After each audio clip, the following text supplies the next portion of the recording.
What's up, party people? This is Jude Mossberg here from Facebook, Jude's Junk, Facebook Comic Book Shop, and YouTube channel. And I've written a lot on the theory of pricing, the statistical analysis that you use in looking at the pricing tools that are out there for comic books. I have a minor in statistical analysis, so understanding statistics and probability kind of helps interpret the data, what's behind the numbers that GPA and GoCollect puts out. But someone asked a very simple question, just a new person. They asked on Facebook, how do I price my books? And I usually, or how do I get values for my books? So, I have videos on the distinction between value and price, and what does fair market value really mean? It doesn't mean that the price is fair. A lot of people misinterpret fair market value as that's not a fair price. So this is just a basic introductory video for anybody who's newer to comics. Hey, how do I price my books? And great question. You're going to get a lot of different answers because it's a big question. How do I price my comic books, or how do I see the value of my comic books? And you don't really know what someone means when they say, how do I value my comic books? Do you mean how do you determine a value so you can go buy a comic book? Or do you mean how do you determine a sales price so you can sell the comic book? Well, aren't they the same, Jude? Not necessarily. So they could be, but it depends on how fast you want to sell it, and or what the market's doing, or what kind of specs are. But if we just assume price and value are similar for this basic question, then I wanted to try to put a thoughtful video together. And I could have swore I've done this years ago, but if I can't find it, and if I did do it, it probably wasn't as well thought out as maybe this one might be. So you're a new comic book collector. Hey guys, where can I get values to price my books? Big distinction between raw and graded. Here was my problem when I got into the industry, and I was looking for a website to give me a value for my books. I really wanted something that's going to say, okay, this is the right value, so I should be paying about this, or I should be selling it for this. So I should pay $5 for this book, or I should be able to sell it for $5. But when you get into sales, just because everybody's paying $5 doesn't mean you can sell it for $5. So if we just look at raw books for a moment, I grew up in the 80s with Overstreet, and I think it only went up to 9.2, which was a near mint minus. It might have gone up to near mint. It was something like that, though. So the problem with that is it was printed, maybe the numbers came out in October, and it went to print, and it was, sold. Actually, I think it was sold in November, October for the next year, right? Let me know if I'm wrong about that. But you're talking about the prices were probably set and documented 3 to 4 months before the end of the year, and it comes out for the next year. And, a year goes by, and that's October 2025, and you're looking at the Overstreet price guide, and everything's changed. Now, a lot of buyers and collectors still use it. God bless you. If you like it, if it works for you, use any tool you want. The problem is, though, in this day and age, with information sharing as big as it is, as widespread as it is, the values that were documented a year ago are not the same as today. And so any kind of hard print is going to be outdated basically the day it's printed. And so is there a reason for the guide? Yeah, there's all kinds of lists and articles that are helpful. It might give you, if you looked up Alpha Flight 1 through 10, it might show you, Alpha Flight 1 is probably worth more than 1 through 9. Whereas in other books, maybe number 9 is the key, I'm thinking of Spawn 1 through 10, maybe Spawn 9 is a key and potentially worth more than 1 or something. But so if you're using a price guide just to maybe compare, okay, these are all $4 books, boom, $10 book. Ooh, I need to look into that one more, or I need to find out more. So if you're just using it as a comparative tool, then it could be more helpful. But if you're using it, what should I pay or what should I sell it for? Then it becomes maybe not as useful. So then the question is, well, then, okay, great. With all this information flowing, there should be an online tool that's updated. Here's the problem that I didn't understand. Overstreet used to talk to local comic book shops around the country, go to conventions, and they used to do market analysis from what I believed, talk to the stores, and collect data that said, okay, this book is worth about this. I'm not so sure that much work was put into it. So it might have been a little bit more off the cuff than what I thought back in the 80s. I thought it was really a science that, this guy was, talking to, 2,000 local comic book stores for every single book in the guide and saying, hey, what does this sell for? And most likely he got an idea that, okay, I'm a comic book shop, so I'd sell it for this just because that's what I think. I think it's worth 10 in a 9.2. And then they usually just apply a formula to get your, fair, very fine, good, and poor conditions or whatever. And so the breakdown of those was just based on a mathematical formula and not a whole lot of science, and who knows how much real marketing data went into it. Well, now you have online tools. Cover Price supposedly pulls raw book data from eBay, and they used to only have 3 tiers: low, medium, and high. And the problem with that is there's more tiers to comic books than just low, medium, and high. But for some people, they got into that habit of, oh, that's it. There's just 3 tiers: low, medium, and high, and all medium books are worth about the same, and all high books are worth about the same. But that's not really the case. A 9.4 is different than a 9.2, is different than an 8.5, is different than a 7.0, and you could keep going on down the line. And you're talking pennies, maybe, if it's a $3 book, $5 book. But this really comes into play when you're looking at a $1,000 book. There's differences between an 8.5 and a 9.0 and a 7.5. And most stores know that. Most collectors that deal in those expensive books knows there's a distinction.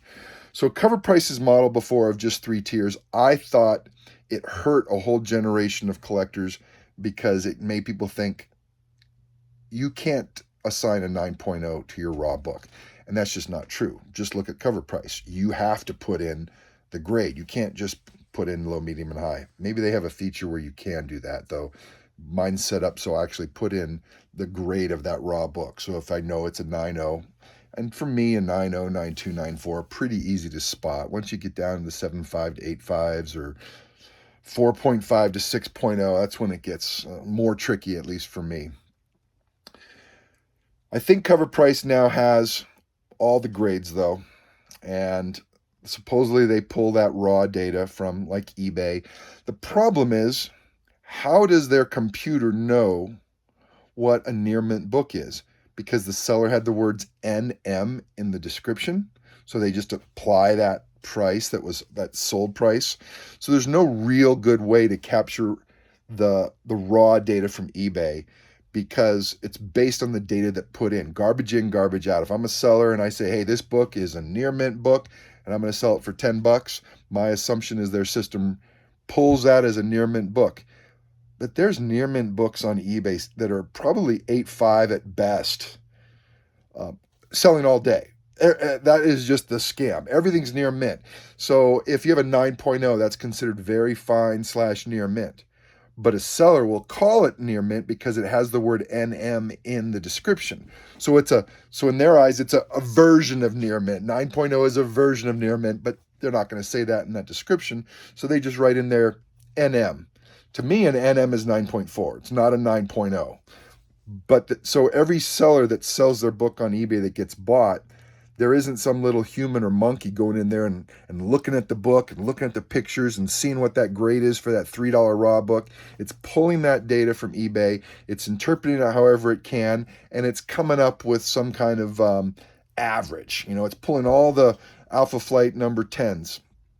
And it's saying, okay, 3.0, $3, $2.95, $1.50, takes all that. Maybe it adds it up and divides it. Maybe it eliminates the high and low. Or there's some kind of mathematical formula for Cover Price to come up with those numbers. So it's not an exact science, but it might be a rough estimate. Is it good for buying and selling? I would say no. I use Zap Kapow, which is way worse than Cover Price. I use Zap Kapow for raw values, but I use it so I can look up covers. And it was a one-time fee of $20 for life. Now they have a subscription model, but I use Zap Kapow, and it just gave me an idea of if I'm scrolling through a whole series and I look at all the books and $3,333. Let me do it this way: $333. Oh, five. That's a key. 3,333, 10, 20, then 3. Oh, okay. These are three keys I need to look at. Why is it a key? It'll show some of the variants in there. It'll show some covers. So if I'm just interested in the cover, I just bought an Iron Man, I think 190. It had an awesome cover. Wasn't even a key, and and the sales actually showed that it was in demand, but there was nothing mentioned it was a key. It was just a cool cover.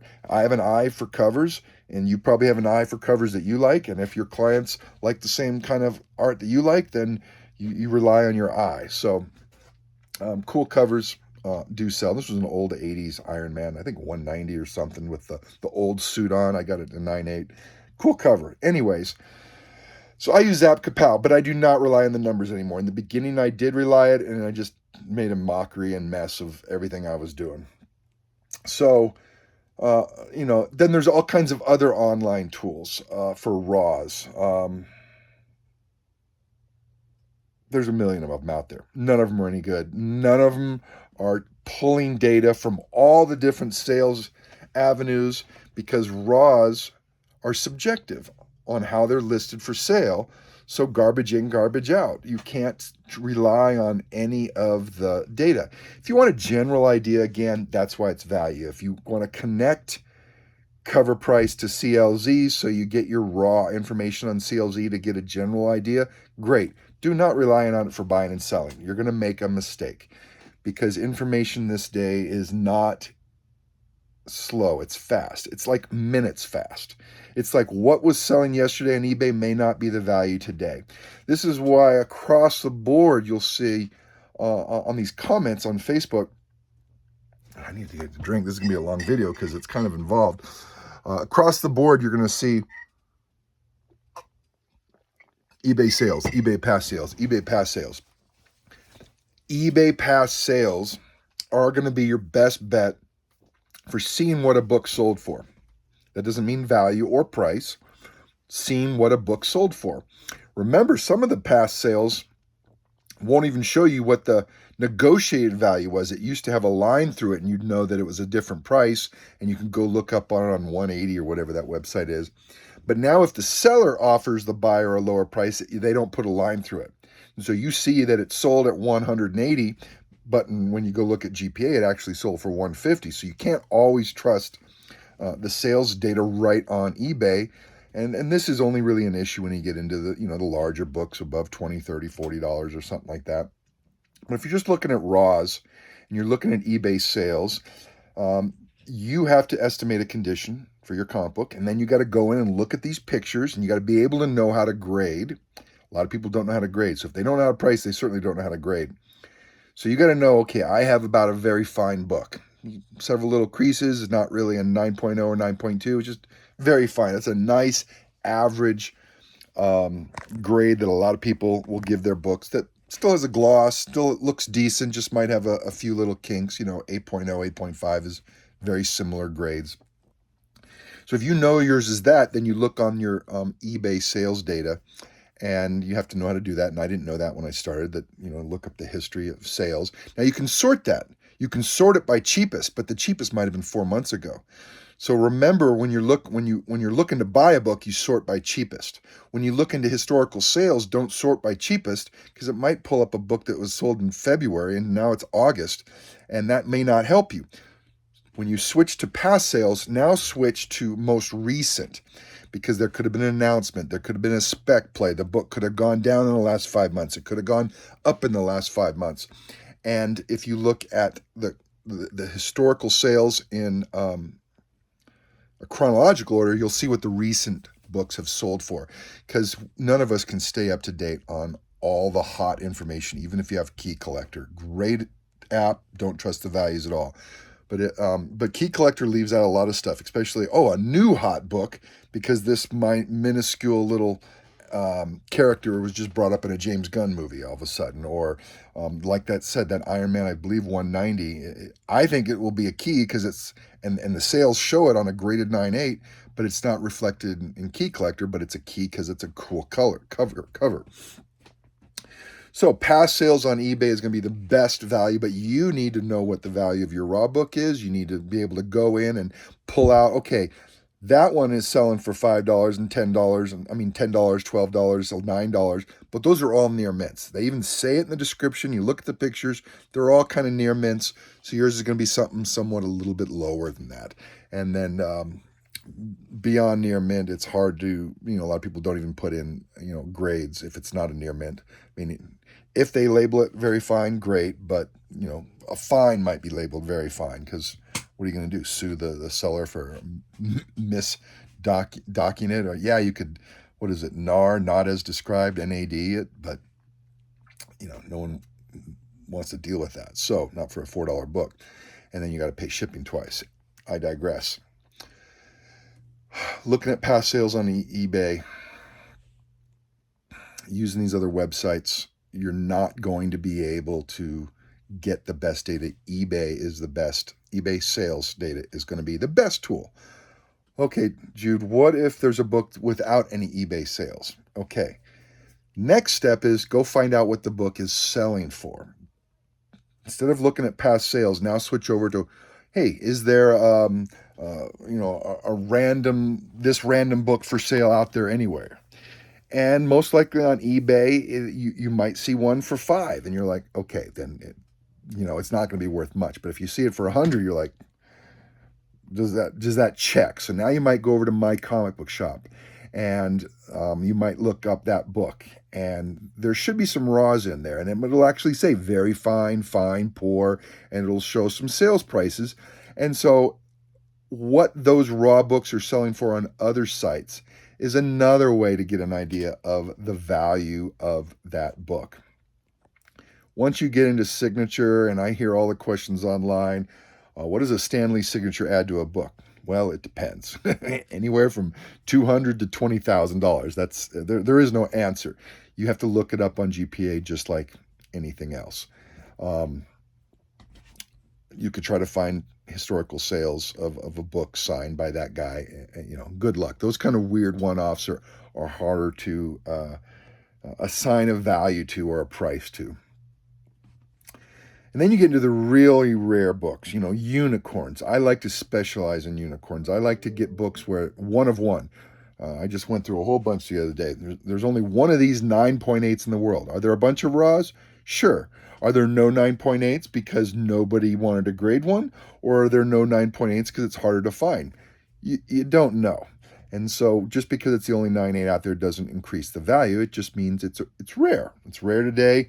Tomorrow it gets hot and everybody grades them, and then you have a bunch of 9.8. So who knows? I will actually use GPA for a lot of pricing for my raw books. So now you get into pricing graded books. And I've written a lot about the different tools. I'm not a big fan of Go Collect, not a fan of Cover Price, canceled my subscription to both. Go Collect actually has gotten better. I started way before they did this whole new upgrade the last few years. Go Collect's better. They're doing CBCS sales.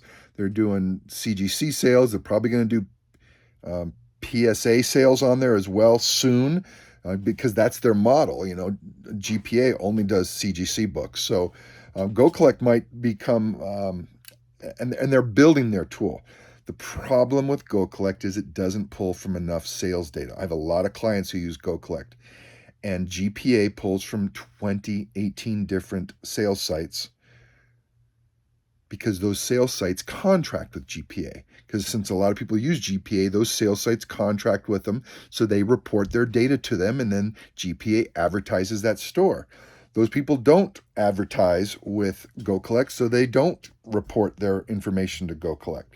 Go Collect probably pulls from 3 or 4 trusted sources: Heritage, eBay, My Comic Shop, and then there's a few other. Hakes reports them. So I'm very particular. I trust GPA better, even though I have to use Go Collect sometimes because I'm looking up a CBCS value or I can see the covers on Go Collect, and I can go see the page coloring, or I can see the covers on Go Collect. You can't do that in GPA, not many times not. So Go Collect might be a more valuable tool, but right now I really trust the sales data of GPA, because they'll often have recent sales that are way lower than the 90-day average. And that'll give me a clue that, and a lot of other people out there that are dealers, that the demand for this book might be softening, or someone just got a great deal on an auction, and Go Collect doesn't show that. And so the people on Go Collect are just behind the times. If they saw the last sale was 30% less, that's going to affect how they buy and sell, whereas GPA is going to be your best data. Now, that's for graded books. What about raw books again? I will use, and I've written about this before, I will use GPA if I know a book is a 9.6. I know it's a 9.6 or a 9.8. I never say I know a book's a 9.8 if it's raw, but I know it's a 9.6 or a 9.8. And I will look up a 9.6 value on GPA, and it says it's worth $50, or the last few sales were $50. So what I do is I mentally subtract $30 for grading, and that's a $20 raw, a 9.6. Now you could say there's no way you can tell it's a 9.6. That's not true. Most of us that do a lot of grading, sell a lot of graded books, when we're sending books in for a 9.8, we're bummed when it comes back a 9.6. And we know it's going to be a 9.6 or a 9.8, unless we just totally miss something and it comes back a 9.4, and then, that's usually an anomaly. But if we're shooting for 9.8s, we're pre-screening the books. We might even actually do the pre-screen at CGC and say, I only want the 9.8s. And so if it comes back non-graded, we know it wasn't. But anyways, I digress. If I'm looking for a value, and I have a lot of spawns that are 9.6 plus. So what I do is I look up the sales data on eBay, and I look up what a 9.6 sells for. If it sells for $50, I use about $30 for the full cost of grading. Could it be more? It could be 50 if you include pressing, if you include shipping and all that, yes. But just the grading fees alone, I'll take out $30 to grade the book, and then I'll say it's probably 20. And then I usually compare that with eBay sales, and if a really, really near mint plus book sold, if it's within a few dollars, it gives me an idea of what that 9.6 book should sell for. A lot of people don't want to buy 9.6 books because they just want a 9.4 or 9.2. They don't want to pay double for a 9.6, but some people do because they want to send in, get a signature, and they want a 9.8 possible book. And I specialize in 9.8 books, so I cater to that market. Long answer for how do I determine the value of my books? It's a science. There is no easy answer. Yes, look at eBay past sales. But what if that doesn't work? Then there's extrapolation. There's no historical sales on a 9.0 in this book, raw or graded. Then you get into extrapolation. What is extrapolation? Well, you look at an 8.5 and you look at a 9.2 and you come up with a number in between. And yeah, there's some historical sales for a 9.0. That happens a lot with signature series. There's, you get a Silver Age 3.5 signed and there's zero historical sales data for a 3.5. But there is some historical sales data for a 2.0 signed and for a 5.0 signed, and you come up with a number in the middle. So there's a lot of ways to extrapolate what a value might be. Again, if this is the basic beginner question, how do I price my books? You want an easy tool, and it's not easy. Pricing your books is not easy. It takes time. This is my longest video ever to answer a simple question. There is no simple answer. How do I price my books? You, if they're raw, have to know how to grade. If you don't know how to grade, just good luck. You're either going to underprice or overprice. You're going to have a really hard time selling it because if you overprice, no one's going to buy it. And if you underprice, it's going to sell quickly. Sure, you can throw everything up on a Facebook auction at a $1 auction price and see what people buy it as. And if you have the right eyes, you might get some good values. And if you don't have the right eyes, you might be giving away a bunch of books. But that might be the best way for you if you just really want to save time. So again, that gets into sailing and the science of, do you want to put in a lot of work to get the most value from your books? Do you want to put in the least amount of work and just get what you can?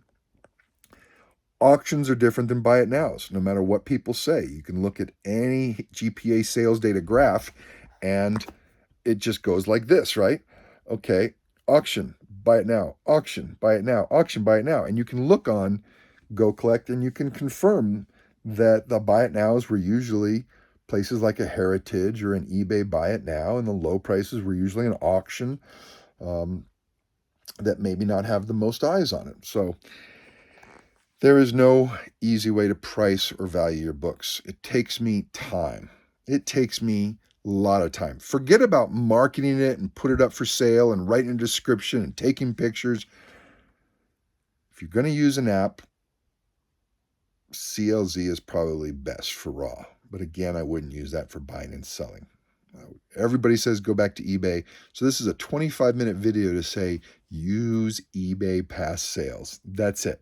And if you have a book that's not on eBay past sales, that's unique, you have to start being unique and creative. And you probably have to subscribe to some of these price guides. What is free may not be as helpful to you. Because I got to tell you a secret. eBay might be the standard, but it's the highest. It's the highest point out there. A lot of people are selling that book less than eBay. eBay is the highest because it has the most eyes.